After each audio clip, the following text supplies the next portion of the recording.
L'escalade d'octobre 2023 entre le Hamas et Israël est désormais considérée comme le chapitre le plus meurtrier du conflit israélo-palestinien. Cette crise sécuritaire dépasse même celle de la guerre israélo-arabe de 1973. Au cœur de cette violence, des armes de fabrication locale ont joué un rôle essentiel.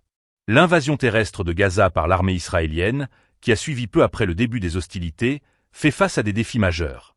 La milice du Hamas a su tirer parti de son réseau de tunnels, attirant les forces israéliennes dans des zones urbaines. Cette stratégie a permis au Hamas d'engager une guérilla coûteuse, utilisant une combinaison d'armes légères et de roquettes portatives. Parmi ces armes, le Yassin, une grenade anti-char dérivée des modèles soviétiques RPG-2, RPG-7, a été mise en avant. Introduit en 2004 pour les brigades Al-Qassam, le Yassin est efficace jusqu'à 300 mètres, représentant une menace sérieuse pour les troupes au sol et les véhicules blindés, y compris les chars Merkava, à courte distance. Un autre acteur important dans ce conflit est le mouvement Houthi, qui a développé des capacités militaires impressionnantes. Le missile Palestine 2, avec une portée de 2150 km et une ogive de 500 kg, est l'arme phare de cet arsenal.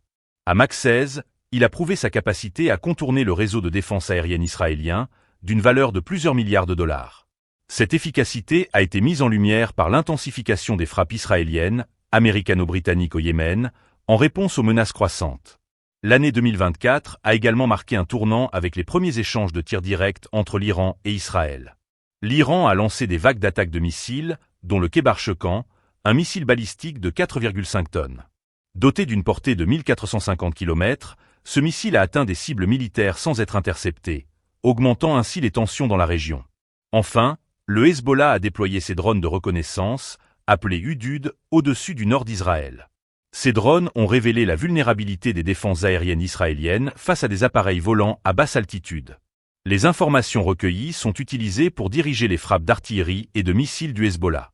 Ce tableau complexe souligne la dynamique meurtrière et les défis stratégiques auxquels Israël est confronté dans cette nouvelle phase du conflit.